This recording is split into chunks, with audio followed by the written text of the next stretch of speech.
ও পুজোর টাকাটা যেটা আমরা 50,000 টাকা করে দিই আর কি, সেটা আমরা ইলেকশন কমিশন পারমিশন দিয়ে দিয়েছে।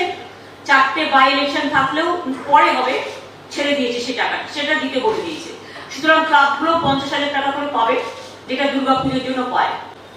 মহালয়া আসছে, দেবীর কাছে প্রার্থনা করব দুর্যোগ দুর্ভোগ রোগ থেকে সবাইকে মুক্তি দিন।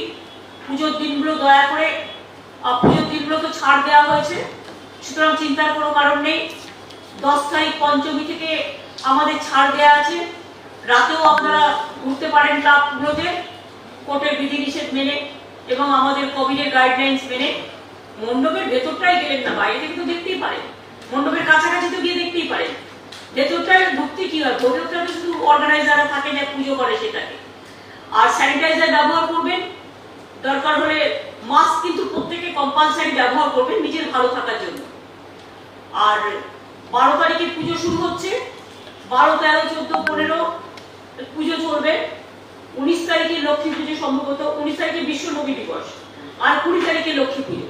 সুতরাং 20 তারিখ পর্যন্ত রাত্রের যে 11টা থেকে 5টা যেটা নিষিদ্ধ ছিল সেটা ছাড় দেওয়া হচ্ছে উৎসবের জন্য। উৎসব ভালোভাবে কাটান, সব ধর্ম, সব বর্ণ, সব সম্প্রদায়, সব মানুষ ভালো করে কাটান। আর যেখানে যেখানে ইলেকশন আছে, উৎসবের দিনগুলোতে আমরা যেন কেউ কাউকে বিরক্ত না করি, উৎসবের দিনগুলো চলে যাক। আমার একটা অ্যাপিল থাকবে, উৎসবের দিনগুলোতে আমরা যেন ক্যাম্পেইন না করি। 12 থেকে 10 থেকে 20 আমি এটা ইলেকশন কমিশনকে একটা অ্যাপিল করবো, আমি চিফ সেক্রেটারিকে বলবো কথা বলতে।